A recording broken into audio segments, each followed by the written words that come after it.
This is Ben from Common Knives, and you're listening to the High Carbon Podcast.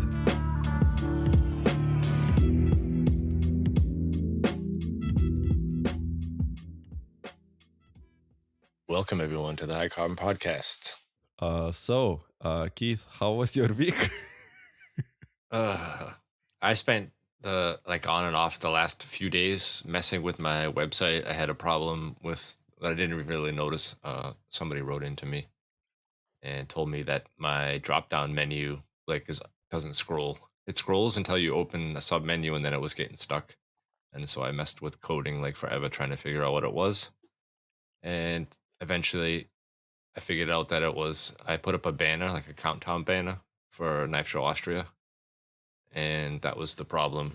When you expanded a submenu, Knife Show Austria was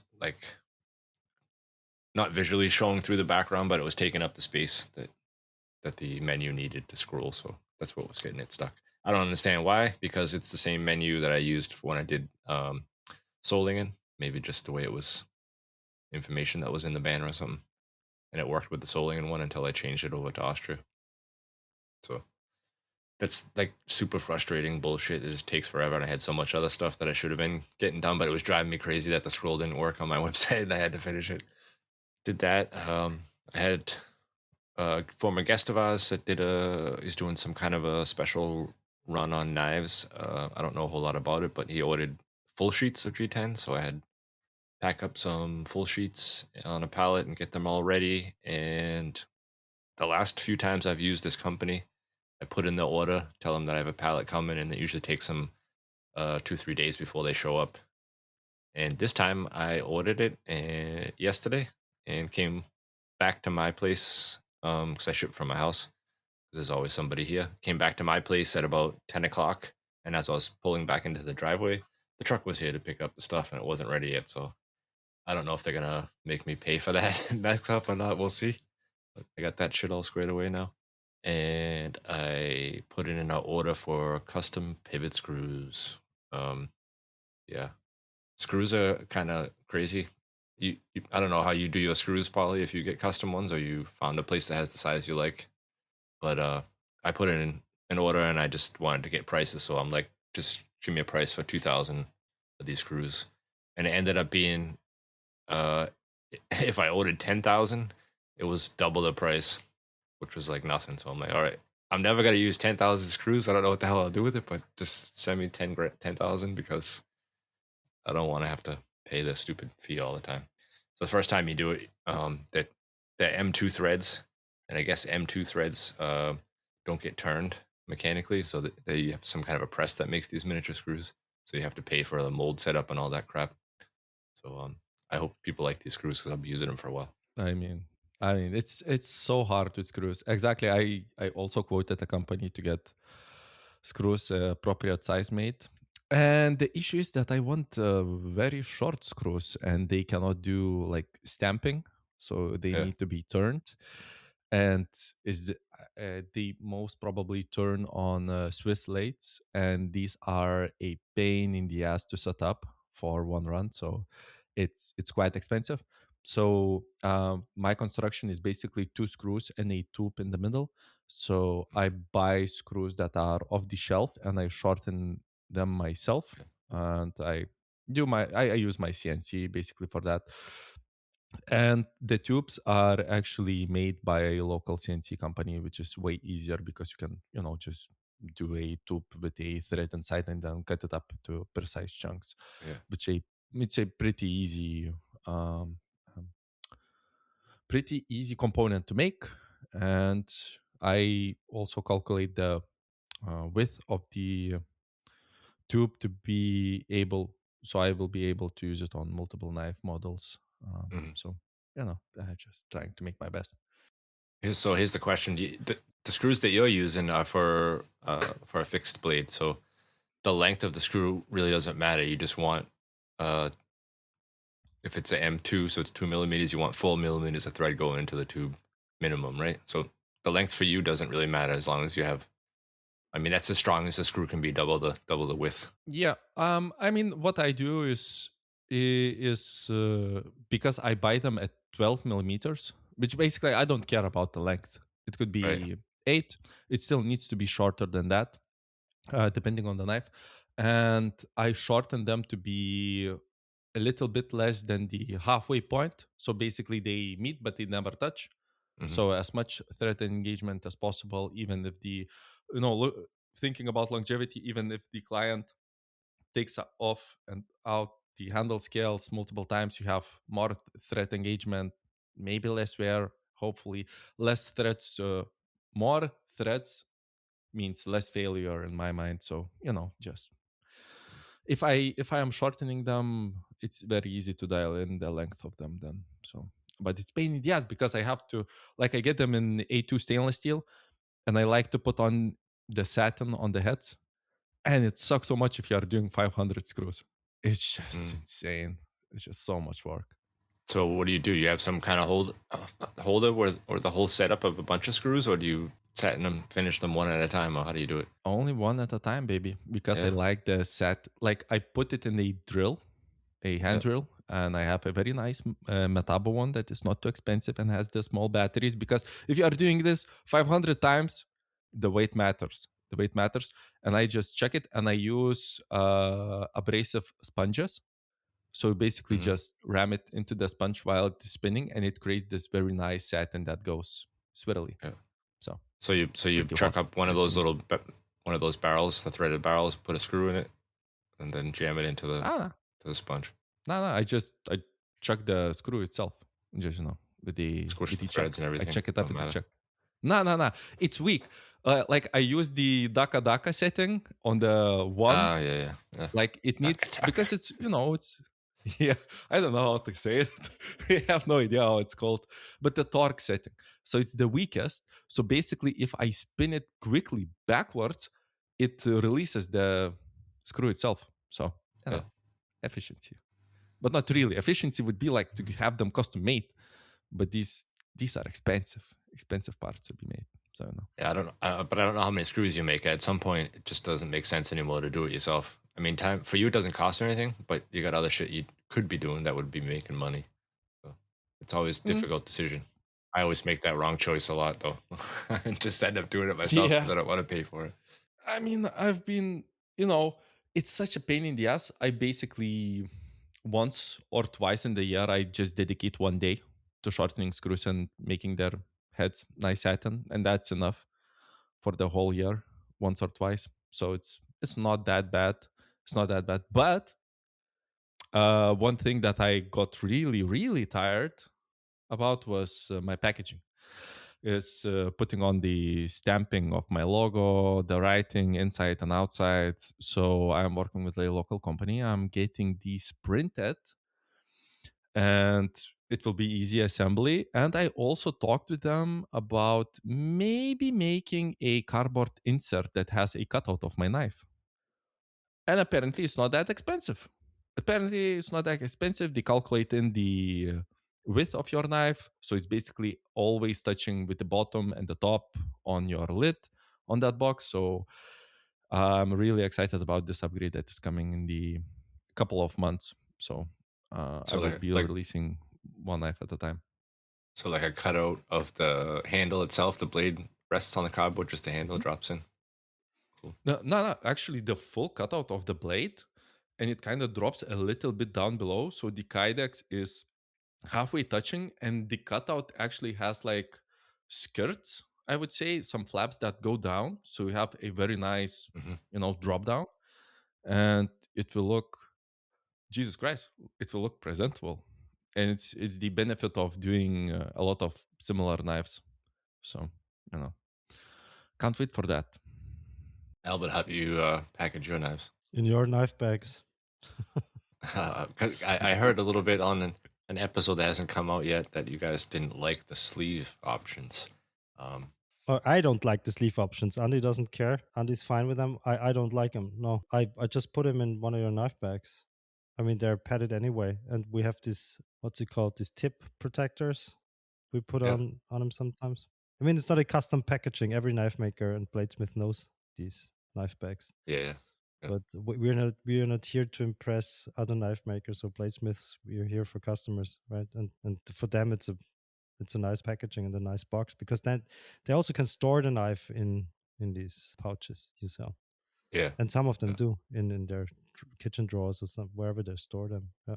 Yeah, I have one from Shear Knives that I put back in the bag that's in the drawer, and the rest of them just have sleeves on. I think the sleeves are good for throwing them in the drawer for knives that you don't like super care about. At least the blades don't like slam into each other while they're in the drawer. That's true. Yeah. But the guy that I'm talking about uses the sleeves, puts them in the knife bag, so in the sleeve itself, and then you can put one handle on one end of the knife bag and one handle turn the other way, so you can fit like 2 knives into a bag if he's traveling somewhere. I don't know, something like that works.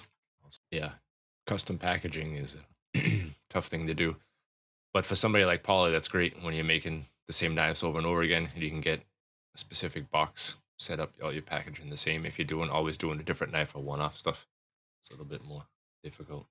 That's where like a laser cutter, the cutout foam or something would be cool. So you can at least cut the shape of your knife out and use a standard size box. It's another machine to run. It's more stuff, more crap. Of course. Yeah. More failure points.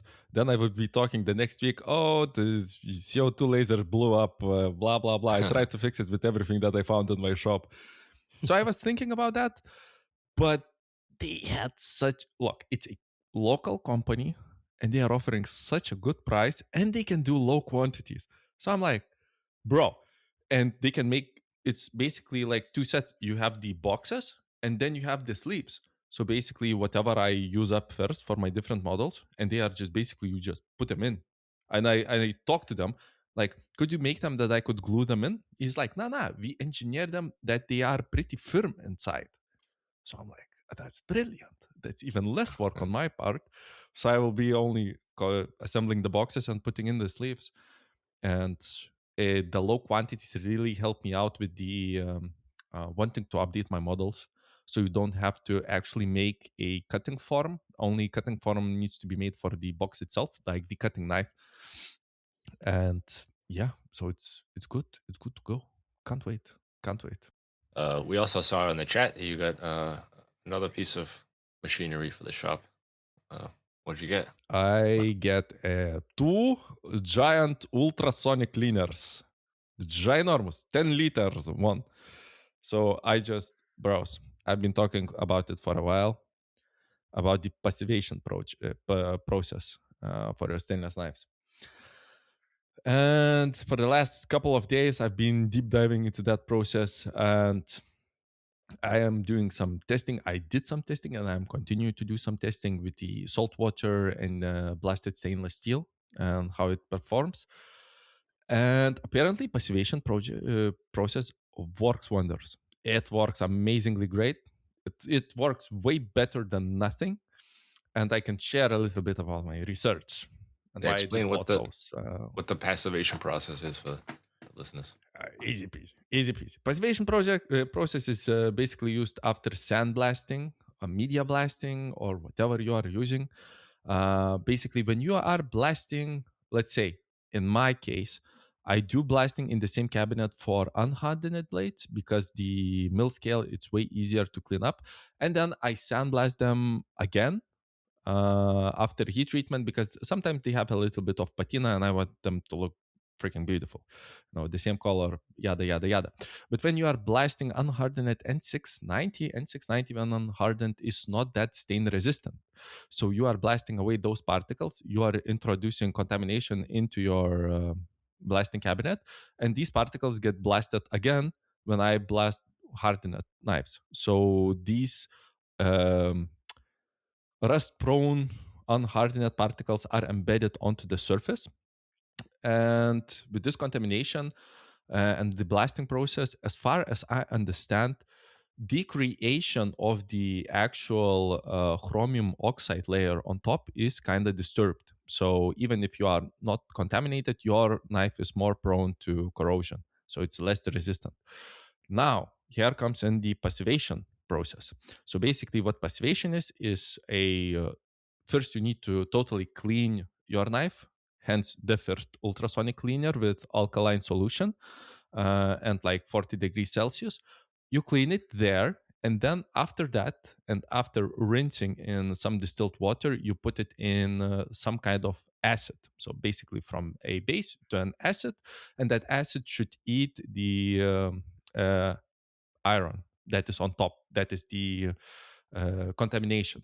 So I'm using citric acid because it does not change the color of the it does not edge the blade, but it attacks only the unhardened particles. And hence the second ultrasonic cleaner, because ultrasonic agitation actually helps fresh new acid come in and maybe release the particles that are embedded inside of your blade. And also the passivation process cleans the surface so well. And actually, I don't know the science behind it, but it should allow the chromium oxide layer on top to form again. But for that to happen, you need to take out the blade out of acid after cleaning, rinse it with distilled water again, because if you use any other kind of water, it has chlorides inside of it or many other additives that would prevent forming of the chromium oxide. And you just clean it and leave it in the air. And you should leave it maybe for an hour, or maybe for a day or whatever. You can leave it for an hour or maybe a little bit more, and then the chromium oxide layer should start forming again. So I'm doing some saltwater testing with a blade that has been only blasted, a blade that has been blasted and only in the alkaline solution, and a blade that was throughout all the process, so blasted, alkaline solution, and then in the citric acid, to see if any of those steps actually make a difference. And then I sprayed them with extremely salty water, like a very rich solution that cannot take any more salt at a room temperature, and left them for 24 hours. And the results are pretty impressive, but I only did them to test out the general idea if I should buy the ultrasonic cleaners.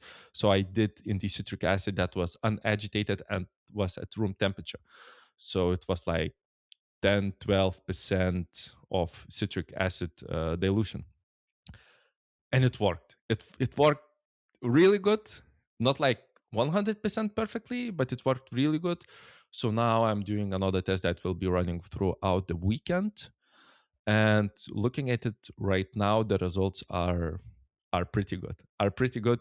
Because in like a hotter citric acid solution, like if it is at 60 degrees, you can dissolve way more citric acid, so you have a stronger acid. And of course, because of the temperature, it is harsher. And yeah, fingers crossed, it should work out. So it's a new process, and I'm really happy, because if you are looking to ship out a volume of knives and you are doing sandblasting, you need to be, you sell a stainless knife and somebody comes, look, there is a rust spot. And then you cannot say, no, it's not the steel actually rusting, but an embedded steel particle. No, it's no bueno, right? It's bullshit. So yeah, so I'm just running now those babies. I love them. It's so big. It's like these ultrasonic cleaners. You saw the picture in our group chat. They are so big. I can fit my old ultrasonic cleaner inside of the tank of these ultrasonic cleaners. So, and I am printing holders for my knives. So basically, I can put 15 knives, 15, like vertically, like edge up. Yeah. And they have enough spacing. The spacing should be between like 5 and 10 millimeters. So I opted to 10 millimeters. So these are very nice, big, like spacers that are zip tied there. You just put in and pull out the basket, and you have all your knives pretty conveniently. So yeah, this is a new process that I'm introducing, and really excited. Feels like a real company job, making the product better. Yeah, that's what I was going to ask you, if you had some kind of a rack system. They look pretty big. Can you stack like another rack on top of them, or would that be bad because the particles from the blades above would be falling onto the ones below and stuff like that? No, that wouldn't be bad, but I don't know. Maybe you could, but I don't want to. it's 15 knives at a time. Basically, they are in the acid not as long. Like alkaline solution is for like I don't know, like 20 minutes, and in the acid it should be around 15 to 20 minutes. I think it does the most job, and you get diminishing returns at the end because it cannot actually get to anything more, you know. So it's pretty short, so the air hanging time is way longer. So I'm not worried. Though there is an issue which I don't know how to solve yet, because of the richness of the solution of the acid itself. When it cools down from 60, the over oversaturation actually crystallizes back. So every time you are heating it up, you need to wait for it to melt and go into solution again. But because it's a ultrasonic cleaner, if you push the ultrasonic sound, it kind of agitates it and it dissolves a little bit quicker, so it's fine. But if you see crystals on it on the bottom, and you want to put in some knives really quickly in a weaker solution, the ultrasonic cleaner won't work because the I forgot how it's called. The transducers, I think they are called transducers. They are at the bottom, and if you have any weight that is covering the bottom plate, the bottom of your tank, uh, no bueno, it won't work. You won't get the nice ripples and the activation of the fluid itself. So you have to wait. You just have to wait. Mm. So, does it make sense? It does make sense. Yeah. Albert, you also have the same machine. Yeah, but ours does have a heater built in, our ultrasonic cleaner. Yeah, same here. Okay, but wouldn't it help to heat up the solution? Yeah. So that is what I'm doing. But I'm thinking more of I want to get this process done. So basically, I need to turn on the heating and wait for it. And it's basically like I timed it today, and it's around 40 minutes, not only until it reaches the 60 Celsius, but also when it dissolves. Okay. So no, it's some waiting time. It's a time issue. Okay. Yeah, but I thought about it. It's not like active. It's not waiting time. It's like you can do other shit. You just set a timer for an hour. You come back, and then you can do batches of like 20 minutes for the blades. And like in an hour, you can do like 45 blades. It's a lot. It's a quick turnaround. So it's I'm willing to take that loss. And also one interesting thing that I noticed is when I was putting the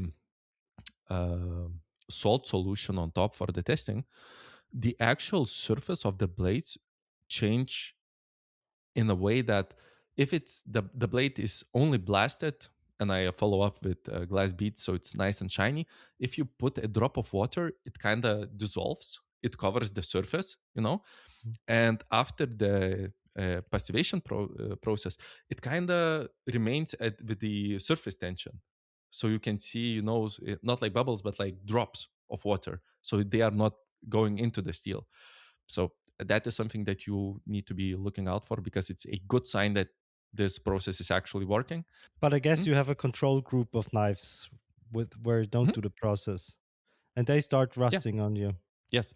Yeah. And you cannot say if they are rusting, or maybe the contamination is rusting. Also some smart guys will say, just buy another sandblasting cabinet and you will have no contamination. Well, you know what? Fucking smart ass. These are built from iron, even if they are painted. So, there will be a little bit of contamination. And also, if you are blasting them after the heat treatment, you know what deep patina is? It's something that can contaminate the media also, that will rust. Even if it is a micron thick, you will still have some contamination. It's a fault. It's an issue that cannot be engineered away, but it's inherent to the process. So only proper way is to go the passivation route. So should work out. The tests say it improves. It's not 100%, like you don't see anything, but it's very mild compared to what you can see on a totally blasted knife. And it kind of saddens me. I don't hear other knife makers talk about this process that are blasting their knives. So maybe, as we say, a silent pig digs a deep root. So maybe they are doing it and keeping Is that what it they a say? secret. Hey, we say it in Lithuania, okay? Okay. Or maybe they are not doing it at all. And, maybe they did not even know that you could do that. And I see some knife makers who are using impure aluminous oxide for blasting. And they complain that they cannot blast like light color G10. But they are basically using corundum, which is a very low grade aluminous oxide, which breaks way quicker. It is way softer, and it also contaminates your G10 with dark particles. Just pay the extra like $10 or $20 and buy the proper aluminous oxide that is pure white. Jesus, this came out wrong, but yeah, just buy the white stuff because it's right. Do it. What are you guys using your ultrasonic cleaner for? For the same thing, or you just happen No, to have one in the shop? no, we use it for cleaning machine parts. We bought it for cleaning the steel for our Damascus billets, but this doesn't work. Mm-hmm. So now we use it for cleaning power hammer parts, like brass tubes and fittings and screws and whatever. Maybe do you know? I read the manual, which was almost translated from Chinese, that there is an option for just ultrasonic cleaning, and there is an option for degassing. Do you know what's degassing is? Keith is gone. Keith, your internet sucks. I was just degassing. I had to mute myself for a second. Okay. We can just ask Claude. Hell yeah. Okay, it's a special mode that removes dissolved and trapped gases, mostly air from the cleaning liquid before you start cleaning parts. Okay. So there can be air trapped inside your liquid, and this gets rid of the air inside your liquid. Interesting. It's not a different kind of cleaning, but it's a process you do before you start ultrasonic cleaning. Really? Or is it for irregular like car parts? If you put it and there is an air pocket inside of it? No, it's in the liquid. No? Freshly filled water or cleaning solution contains dissolved gases.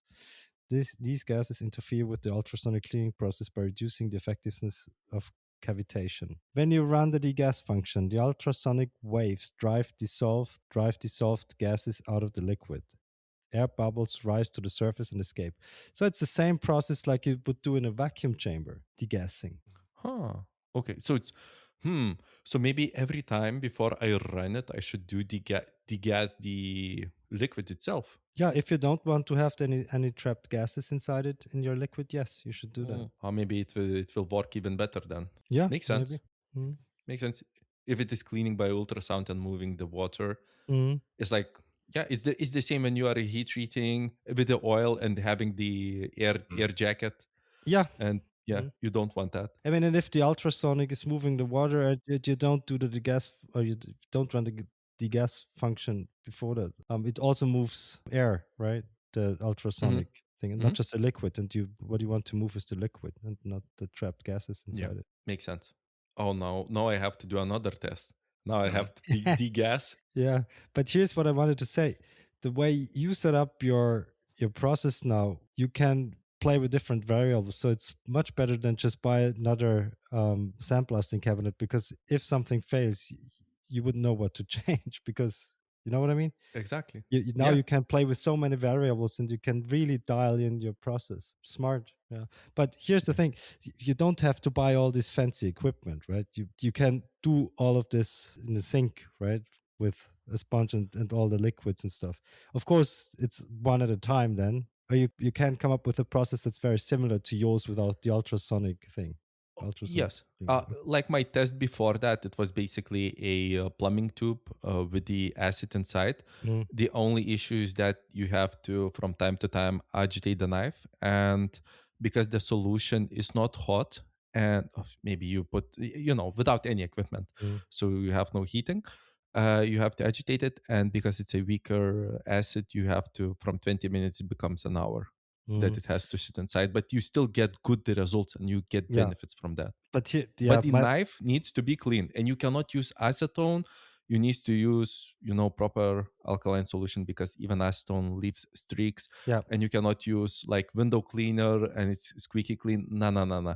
It has things inside that prevent the chromium oxide from building. But our listeners can try this out at home without buying one of these fancy machines. Oh, yeah. That was my Easy. point. I mean, if you do only one of, I mean, for you it's a different story because you're doing batch work.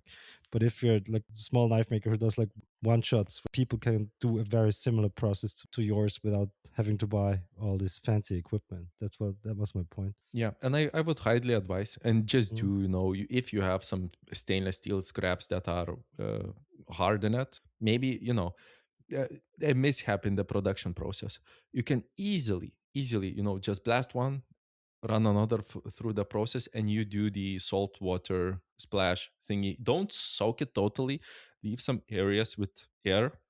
So because it's, you need rust to form, and rust is basically iron plus oxygen. So oxygen needs to come into the, the equation, and just see how it develops, how it differs. And it's super easy to test. And even with the rudimentary things that I did before buying the equipment, it's very good result.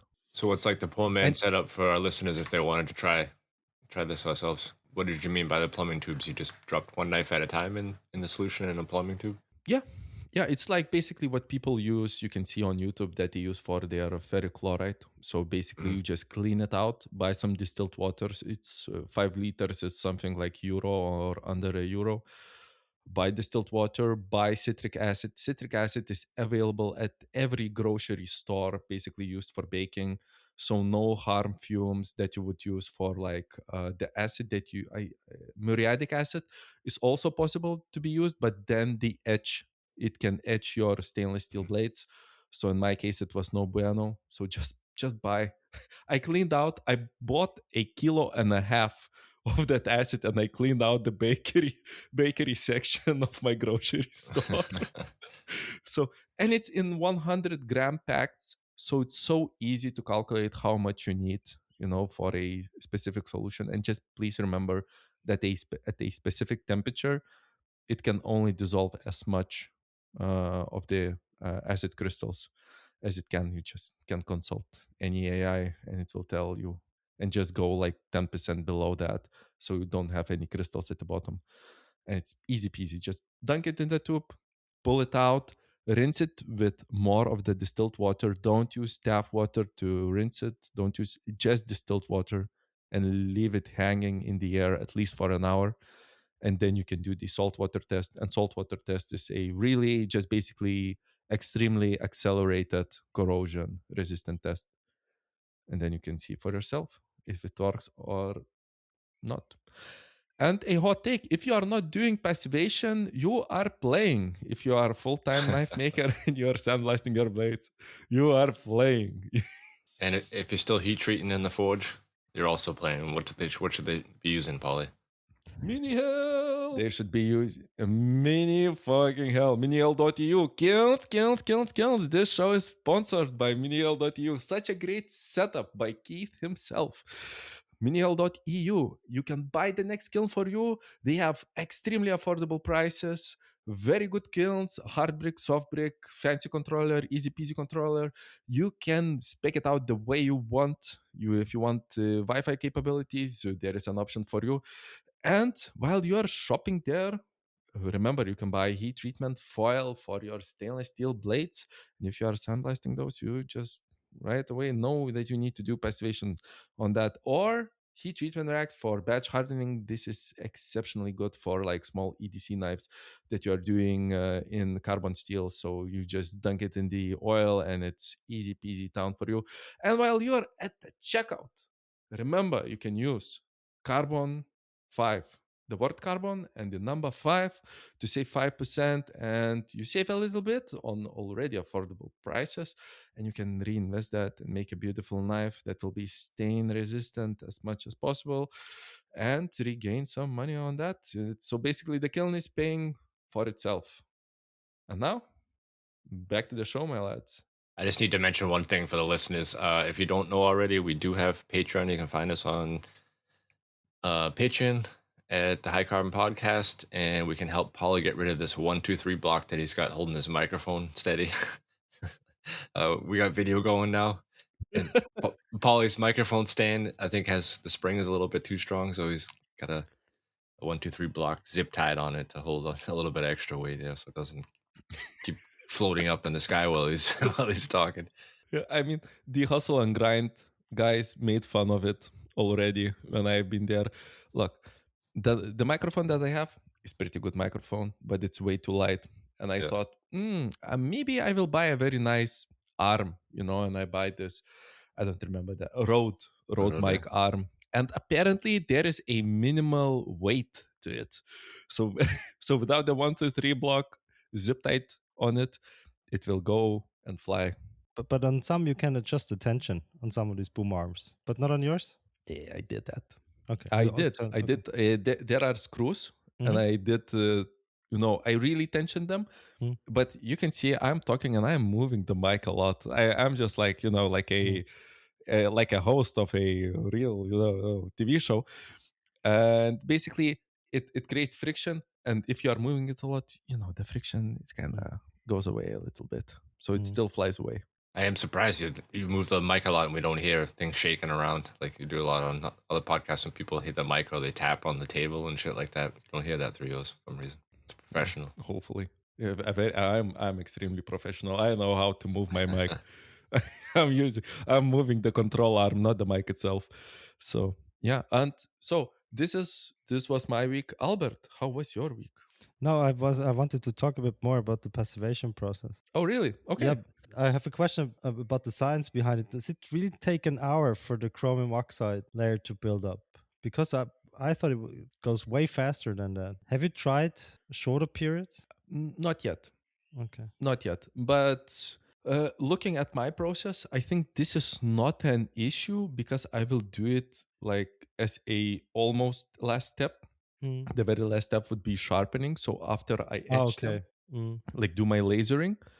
So, and if I leave them in inventory in my boxes, they will be staying there way longer than 1 hour, sometimes, weeks until they sell if you are doing a little bit bigger batch.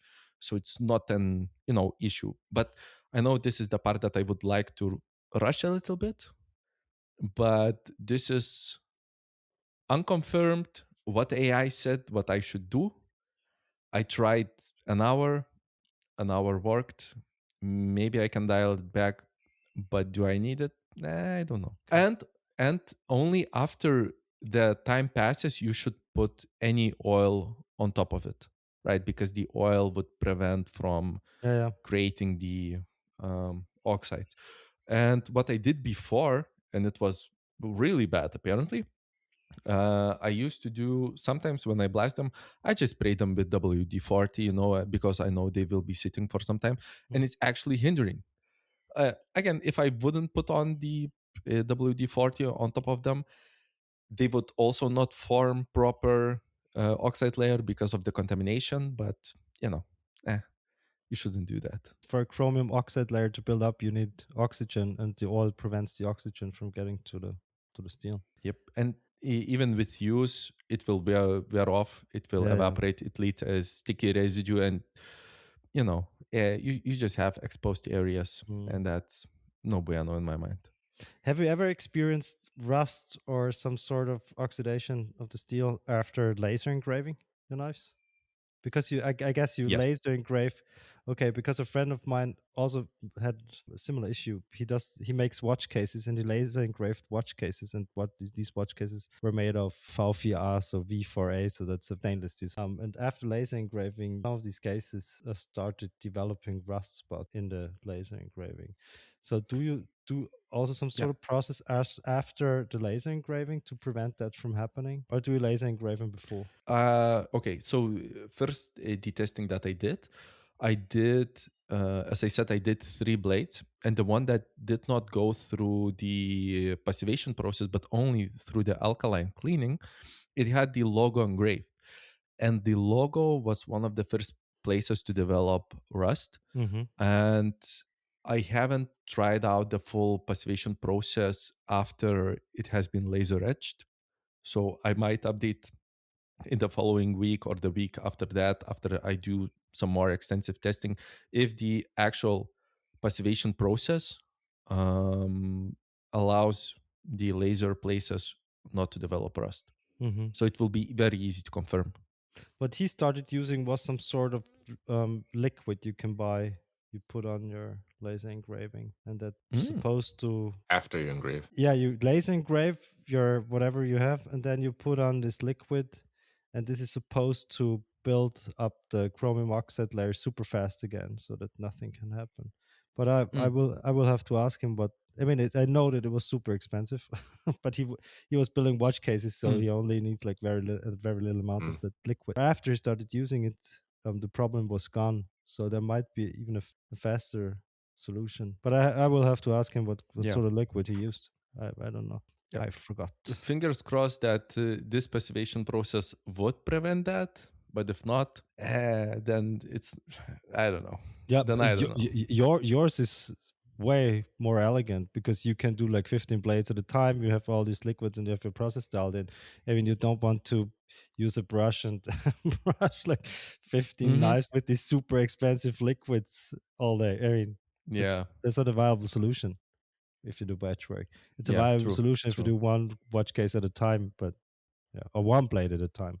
I wonder how many other knife makers worried about problems like this. How many of them, like the buyers that are buying people's knives, don't even know half the shit that goes on in the background that knife makers are thinking about and all the processes that they actually go through. Yeah, I think not many people know about this, to be honest. Yeah. That's a very nerdy subject and very, very technical. I mean, it fell on my lap accidentally because I was asking questions, because I saw some, if it is rusting all over, then it kind of default with the steel. But if you can see in specific places some spots, then it's like, why does it happen? And like when I got my very first sandblaster, the very first thing, it's so cool. I can sandblast anything. And the first fucking thing that I sandblasted was carbon steel. And I'm like, so stupid. And after that, I sandblasted my stainless steel blades, and I'm like, what the fuck? I did not expect it to be that bad, but I knew that it will disturb, the oxides. But, and after that, you have the thought, and then you just go in deeper, and the rabbit hole just continues. Using muriatic would be way better, a more hazardous thing, but the aesthetics are very important. So maybe some of the listeners do know some other acids that would work even better, that should not change the aesthetic. Please do write into Baltic Blades. I'm free up for some chit-chatting about this topic. But if you have some questions about the passivation process, you can write those in our Patreon. So this will be fucking paid, you cheap asses. Or some hot takes about it. Yeah. Well, you'll get one from Camon if you haven't already spent hours talking to him about it in the chats. Nah, he does not know. But I think he makes mostly stainless blades, and he does not care. And he's one, I don't know his stance on patina, but I remember we talked on the podcast about patina, and I do not like patina on my blades. I'm like, it's the story of your blade. Yeah, of what? Fucking cutting onions? Yeah, I don't care. I want it to be shiny and beautiful. So, you know. Yeah, so Albert was going to talk about his week, unless you still have some more questions about Pauli's process. We had a visitor, Marco Gadavics, was at our shop on Saturday.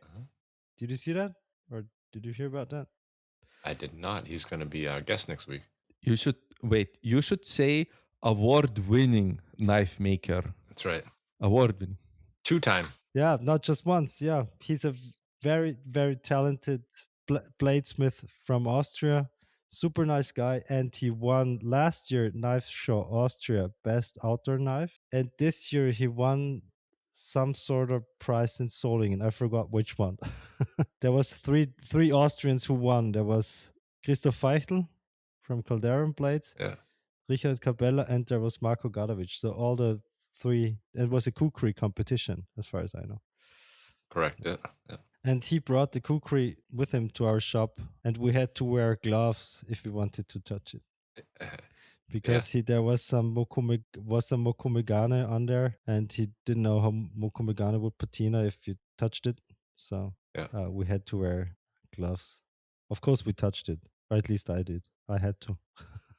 Super nice Turkish twist Damascus Bowie. Kukri, not Bowie. He spent the whole day at our shop, and I'm not telling you why he was here. That's for him to tell if he wants. I'm gonna guess some kind of collaboration, but you can just blink if that's correct. No, and he only lives like, what is it, an hour away or something, or 90 minutes, so he's fairly close to our shop. What else happened? I had to fuck around with another hook grind knife, like a chef knife. We wanted to do a chef knife with an Apex Ultra Core, a Damascus cladding, and solid copper cladding on the outside. You know what I mean? So there's solid copper, so there's like copper sides, and if you grind into it, the copper, Damascus, and Apex. And the copper, after I was done grinding, it was a hook hollow, so there was a hook grind on one side and the hollow grind on the other side, so very labor intensive grind to do. And after I was done with the grinding, I saw that the outside copper layer started delaminating because the copper might have been too thin, so I had to surface grind both sides again. I had to get rid of all the copper basically, and then I had to of course redo the grind, so I had to grind the knife like twice, which sucked. Because it looked awesome. It was almost done. So with both sides look differently, of course, because on one there is this small hook grind, and then you have like a short piece of Damascus, or a small area of Damascus, and then you have solid copper. And the opposite side looks completely different because you have this core that goes high up, and then you have a copper line, then you have the Damascus, and only a very thin, solid piece of copper. And then I had to grind off all the copper, and now it looks like just a standard Kumai Apex Damascus knife. What was the error, do you think? Is it like Koi was talking about, the grade of copper that was used, or have you guys figured that out? We've always been using the kind of copper he told us to use. But I think the copper was too thin, to be honest. So there might not have been enough material, because when we were forging and when I started grinding the knife, I could see some dark spots already shining through the copper. So the copper might have been too thin, because we only have very thin copper stock at our shop, because we usually use it only for diffusion bears or copper Damascus. We should have used thicker copper, which we don't have. But it sucks because it looked very special, and now it just looks like another knife we've done like plenty of times. And it's gotten very thin, which is a good thing, of course, because now the blade's like spine thickness below like 2 millimeters, so it's a super thin blade, which is good for hook grind anyway. So you got to put the white bands to use from VSM to get rid of the copper layer that you should have to grind off. But I used the red ones, which also worked. I didn't want to change the belt. At this point, I was so frustrated. I didn't want to get upstairs to get a white belt. My condolences. Yeah, thank you. Yeah, and then I had to hand sand this fucking hook hollow knife. I hate hand sanding hollow grinds. It takes forever. I made this half round wooden block with leather glued onto it so that I can hand sand a hollow grind properly. But now I'm done. Yeah, it's hard to get into that area with the same radius without washing out those lines. So you have some kind of a block with the same radius as the wheel you use for the hollow. Exactly. Yeah, I used a pencil, and I used the radius pattern as a guide, and I drew on a line on both sides, and then I as a template. Yeah. There's a guy from America, I can't remember his name right now. I think it's Kyle Daly, that sells some 3D printed like radius blocks in different radiuses. You know this guy, Kyle Daly, right? He's got some cool little jigs too for shortening screws. I know, but I've built a fixture for my CNC. It does 55 screws at a time, and I don't have to do anything. Just only screw them in and screw them out. And while they are screwing out, it fixes the thread, but the thread is pretty pristine. But it eats up end mills, and end mills, carbide prices, they are no good now. No good. Yeah, I had some burner pots lasered out from a friend of mine that does CNC work. Like on the side of his house, so he's got a big CNC machine, and I was visiting him. He quoted out a job for a local company that makes like does doors and windows and stuff, and there was a part that they couldn't get a hold of, it was out of stock, so they were having him machine it. And he told me he was gonna lose like $1,000 on the job because it was going through the carbide bits more quicker than he had calculated, and the price of carbide is screwing him. So he's like doing the job for free and losing $1,000. He's paying to do the work. Right. Yeah. He's paying $1,000. It's so insane. Yeah, the carbide pricing is insane. It's just. Do your Keith distributors say when it will go down? When it goes down, they usually message me that like I should buy it because prices are going to go up tomorrow or the next day or whatever. Just trying to get you to jump on something. But when they say it goes down, it's not even like enough to make any difference because I don't know. It's just crazy prices right now. I don't know if they ever go back to the way that they were, but we'll see. I mean, it's still a better option, way better option using carbide than stupid HSS, especially like that machining, the tolerances go crazy way too fast. Mhm.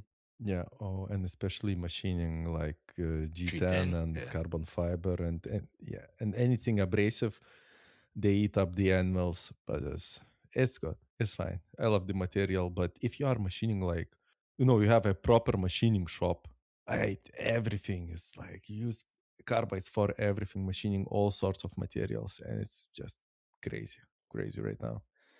I wonder. As far as I know, this is the prices. At least from where I buy my end mills, it's of course China. So because it's end mills, I don't care.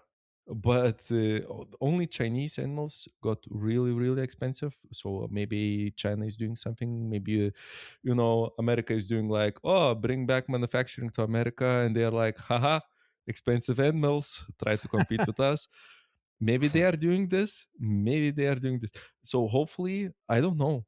Does Europe has any carbide deposits, like tungsten carbide deposits? Yes. Do we have local Yeah. manufacturing? We have in Austria. Excellent then. Really? Yeah. I have to bring my pickaxe the next time I come. Go on a I field think trip. the town is called Mittersill. That's actually in Salzburg. So in the state of Salzburg. And so you should have like local manufacturing of end mills. I think they stopped. I think they stopped mining it some years ago. God damn it! But it's one of the largest in Europe, I think. But let me check. Sounds like a good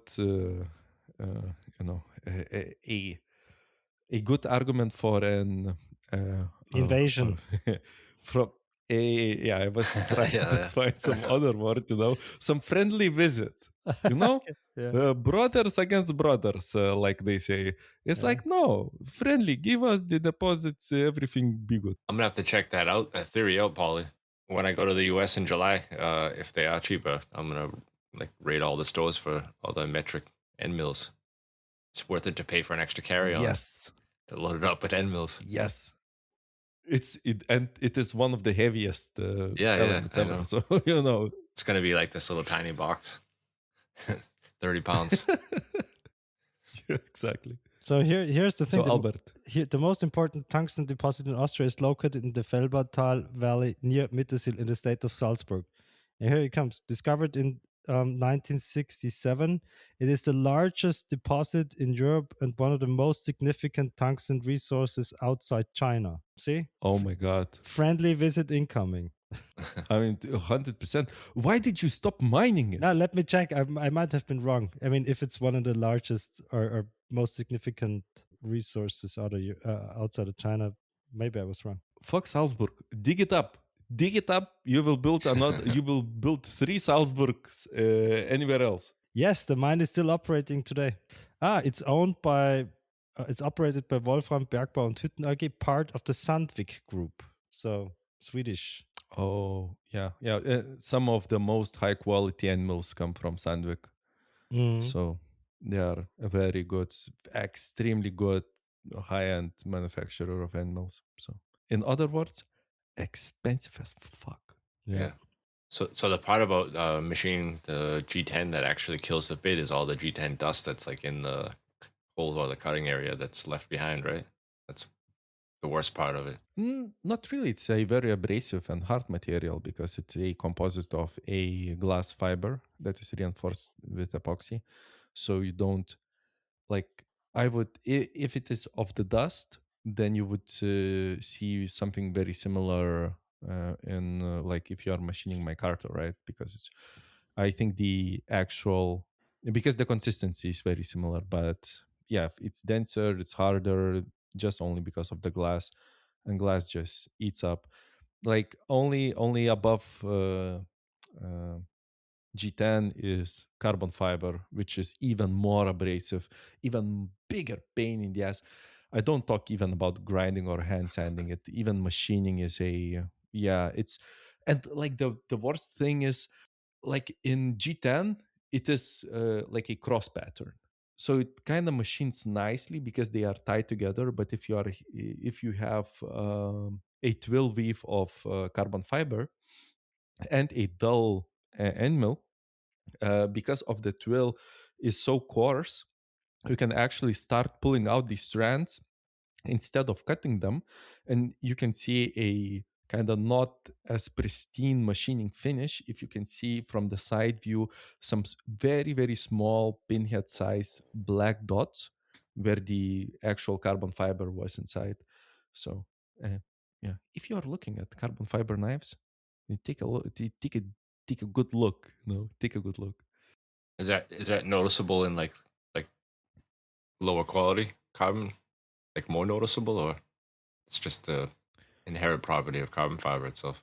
You can avoid that by using end mills that are sharp. So, but it kind of dulls the end mills so quickly. You have to, can do one handle scale, and then you have to change out the bit depending on of course, on the operation that you are doing and how much you are removing and how quickly it is dulling. But of course, it also would matter from the carbon fiber, but I'm not as knowledgeable. I know that some companies do use different epoxies that are holding it together. So maybe the adhesion with the fibers themselves would be different. But, I cannot comment on that. I can just speculate. But maybe if you are a maker who is actually working with carbon fiber that is not from one brand, I'm very patriotic. I'm using Fat Carbon. They are great, they are amazing, and they use high quality stuff. So I tend to notice when I use duller end mills that this happens. And if you are using a totally fresh one, and like a fresh one, if you are using like a 6 millimeter ball end and you can get out like 2 handle scales, this is like 50 euros for the material itself and 50 euros for one end mill with the new pricing. Like before that, one end mill was like, I don't know, 8 euros, and now it's 50. Like, Jesus Christ. Field trip to Mittersill it is. Let's go. I'm down. But it's not a field Down, trip, it's a yeah. mind trip. So, mind trip to Mittersill. It's mind trip. Mind trip. Yeah, that sounds fun. Full pockets of tungsten carbide. It's great. Gonna wear your cargo shorts. Do you have anything in your pockets? No, I was just looking. No, but I'm pretty sure it's very well protected. I think it just How well? too well for us. Ah, God damn it. Okay. I mean, this needs to be a stealth operation. We cannot go in guns blazing. Of course not. We have to go, sneaky way. You cannot like, yeah, I have a shotgun. Yeah, like what can I do? What can I do against a full proper security? You have to sneak in. You have to sneak in and steal some rocks. Yeah, I'd rather buy the end mills. Yeah, you still got to process them all. And just look up the Sandvik prices. Just maybe you can look. I'm not. Why are you thinking about making end mills from your own carbide? Just sell it at black market and spend the money on proper end mills. Big brain move. Well, we didn't do a proper introduction, but Albert's gonna weave something together for us here. Next week we will have Marco Gadavics, and then Forge Works is gonna join us. He was trying to get him on tonight, but he was a little busy coming back from Blade Show and getting all his orders back and getting back on track. So I don't know. That's a show, or you guys got some more stuff to talk about? I'm good, boss. Me too. Close down. It's down. We'll talk to you guys next week then. Bye for now. Bye. Bye-bye. He said it again. He said it again. Bye.